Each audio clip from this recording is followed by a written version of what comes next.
Le télétravail, c'est un mode d'organisation du travail qui repose sur l'usage des outils numériques. Le travail qui aurait pu être fait au bureau aux heures habituelles est fait ailleurs, chez soi, dans un tiers-lieu. Le télétravail bénéficie d'une bonne image auprès des salariés car il permet de réduire le temps de trajet et la fatigue associée. On s'est intéressé aux télétravailleurs intensifs, c'est-à-dire 2 jours ou plus par semaine. Les résultats sont contrastés. On peut en retenir 3 principaux. Tout d'abord, ils travaillent plus que les autres, en moyenne 35 minutes de plus par semaine. Ils travaillent plus en débordement, le soir, le samedi.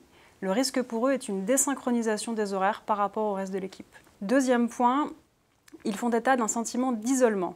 Ils déclarent plus souvent manquer d'aide de la part de leurs supérieurs hiérarchiques, de leurs collègues, manquer d'informations claires et précises. Troisième point, ils évoluent dans un environnement professionnel plus instable, ce qui peut accroître le sentiment d'insécurité économique. Un télétravailleur intensif sur 5 travaille dans un établissement qui a connu un plan de licenciement au cours des 12 derniers mois. C'est une des surprises de l'étude.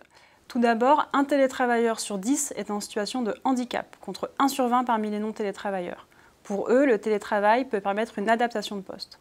Ensuite, ils ont 2 fois plus de chances de présenter un risque dépressif, sans que l'on puisse savoir s'il s'agit d'un facteur aggravant ou au contraire si le télétravail est une réponse à cet état dépressif.